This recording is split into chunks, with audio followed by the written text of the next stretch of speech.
नमस्कार। दिन भर की बड़ी खबरों में आपका स्वागत है। मैं हूं आपके साथ सुनीता तिवारी।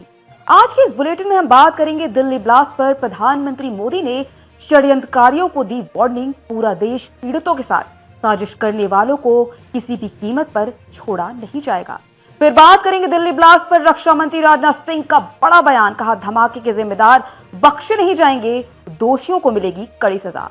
और बुलेटिन के आखिर में बात होगी दिल्ली में लाल किले के पास हुए कार ब्लास्ट मामले को लेकर। गृह मंत्री अमित शाह ने हाई लेवल मीटिंग के बाद लिया फैसला, एनआईए करेगी दिल्ली ब्लास्ट केस की जांच। लेकिन दिन भर की बड़ी खबरों से पहले एक नजर आज की सुर्खियों पर। दिल्ली में लाल किले के पास हुए आतंकी हमले पर प्रधानमंत्री मोदी ने दुख व्यक्त किया। पीएम मोदी ने भूटान से कहा, यहाँ मैं भारी मन से आया हूँ। कल शाम दिल्ली में जो भयानक घटना हुई उससे सभी बहुत दुखी हैं। दिल्ली में लाल किले के पास हुए कार ब्लास्ट में शामिल आतंकी उमर का दोस्त डॉक्टर सज्जाद अहमद हिरासत में। दिल्ली ब्लास्ट मामले में एक्शन जारी। दिल्ली धमाके पर बोली एनसीपी शरद पवार गुट की सांसद सुप्रिया सूले, राष्ट्रीय सुरक्षा के मुद्दे पर हम सरकार के साथ हैं। दिल्ली में लाल किले मेट्रो स्टेशन के पास हुए सोमवार शाम हुए कार ब्लास्ट धमाके में अब तक लगभग 12 लोगों की मौत की पुष्टि हुई, वहीं घायलों की संख्या 29। नोएडा के निठारी सीरियल किलिंग केस से जुड़ी बड़ी खबर। सुप्रीम कोर्ट ने सुरेंद्र कोहली को बरी किया, 2 सिद्धि रद्द की गई। दिल्ली में हुए ब्लास्ट पर सामने आया चीन का बड़ा बयान। चीन ने इस घटना पर दुख जताया है और मृत लोगों के परिजनों के प्रति संवेदना प्रकट की। दिल्ली में धमाके के बाद मुंबई में हाई अलर्ट, सिद्धिविनायक मंदिर की सुरक्षा बढ़ाई गई। लाल किले के पास कार ब्लास्ट में मृतकों की संख्या बढ़कर 12 हुई। गृह मंत्रालय ने एनआईए को सौंपी जांच।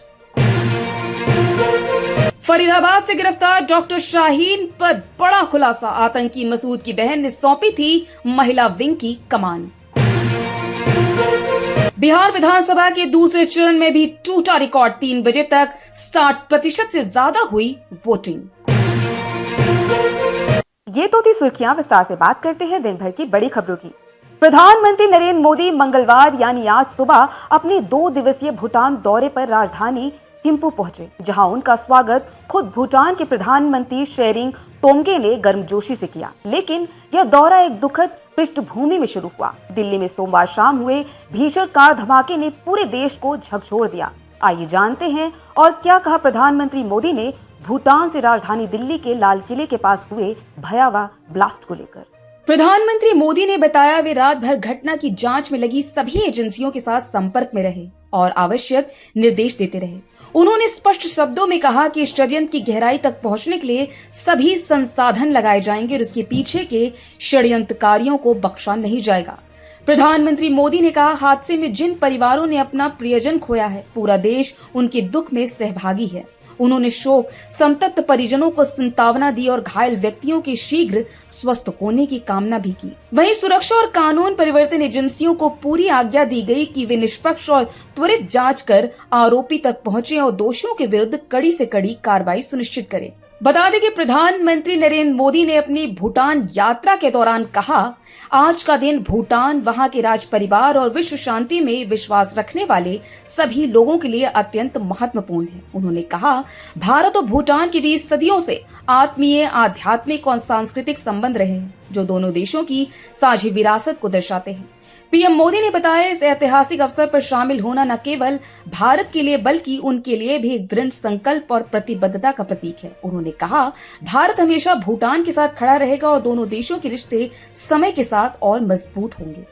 दिल्ली ब्लास्ट केस में रक्षा मंत्री राजनाथ सिंह का बड़ा बयान सामने आया है। उन्होंने कहा, सुरक्षा एजेंसियों की जांच जारी है, जांच की जानकारी जल्द ही सार्वजनिक करेंगे। धमाके के जिम्मेदार बख्शे नहीं जाएंगे, दोषियों को कड़ी सजा मिलेगी। आइए जानते हैं इस रिपोर्ट में और क्या कहा रक्षा मंत्री राजनाथ सिंह ने दिल्ली में हुए ब्लास्ट को लेकर।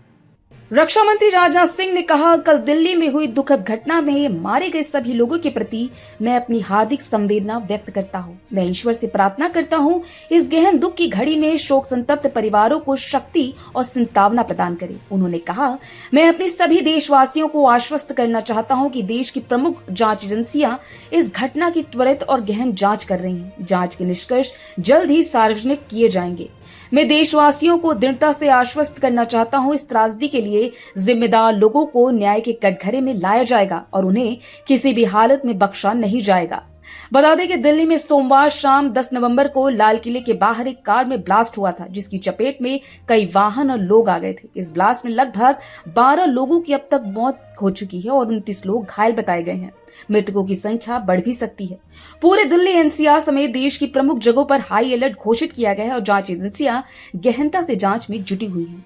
इस मामले में फरीदाबाद में बड़ी कार्रवाई भी की जा रही है और सर्च ऑपरेशन भी चलाया गया है। इसके अलावा रेलवे स्टेशन समेत तमाम भीड़भाड़ वाली जगहों पर सर्च ऑपरेशन जारी है और सुरक्षा बल चप्पे चप्पे पर नजर बनाए हुए हैं। गौरतलब है कि दिल्ली में हुए धमाके ने पूरे देश को झकझोर कर रख दिया है। इस मामले में फिदायीन हमले की आशंका भी जताई जा रही है। लाल किला ब्लास्ट केस में बड़ा अपडेट सामने आया है। गृह मंत्रालय ने एनआईए को जांच सौंप दी है। अमित शाह ने मंगलवार सुबह 11 बजे के करीब हाई लेवल मीटिंग की। इसी के साथ केंद्र गृह मंत्रालय ने यह फैसला लिया है।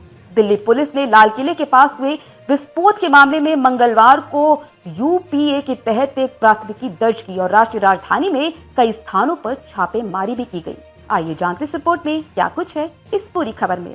बता दें कि केंद्र गृह मंत्री अमित शाह ने सोमवार शाम हुए धमाके के मद्देनजर मंगलवार सुबह एक उच्च स्तरीय सुरक्षा समीक्षा बैठक की अध्यक्षता की। इस हमले में 12 लोग मारे गए और कई अन्य घायल भी हुए। इस बैठक में केंद्र गृह सचिव गोविंद मोहन, आईबी के निदेशक तपन डेगा, दिल्ली पुलिस आयुक्त सतीश गोलचा और राष्ट्रीय अन्वेषण अभिकरण के महानिदेशक सदानंद वसंत दाते भी शामिल हुए। जम्मू कश्मीर के डीजीपी नलिन प्रभात भी डिजिटल माध्यम से इस बैठक में शामिल हुए।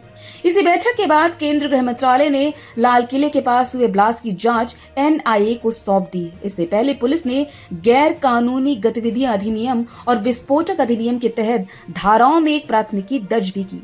पुलिस कई जगहों पर छापेमारी भी कर चुकी है। राष्ट्रीय राजधानी को हाई अलर्ट पर रखा गया है। एयरपोर्ट, रेलवे स्टेशन और बस अड्डों पर कड़ी निगरानी रखी जा रही है। सूत्रों के अनुसार पुलवामा का निवासी और पेशे से डॉक्टर उमर मोहम्मद खुद इस i20 कार को चला रहा था, जो लाल किले मेट्रो स्टेशन के पास पार्किंग क्षेत्र में धमाके के लिए इस्तेमाल हुई थी। पुलिस सूत्रों ने बताया कि जिस कार में विस्फोट हुआ उसे चला रहे व्यक्ति की पहली तस्वीर इलाके के सीसीटीवी फुटेज में सामने आ चुकी है। पुलिस सूत्रों ने बताया कि प्रारंभिक जांच से संकेत मिलता है कि लाल किले के पास हुए विस्फोट में संभवतः अमोनियम नाइट्रेट, ईंधन तेल और डेटोनेटर का इस्तेमाल किया गया। पुलिस के एक सूत्र ने कहा, प्रारंभिक जांच से दिल्ली विस्फोट और फरीदाबाद आतंकी मॉड्यूल के बीच संभावित संबंध का संयोग मिलता है, जहां से 360 किलोग्राम अमोनियम नाइट्रेट जब्त किया गया था। तो आज इस बुलेटिन में इतना ही। आप देखते रहिए लोकसभा।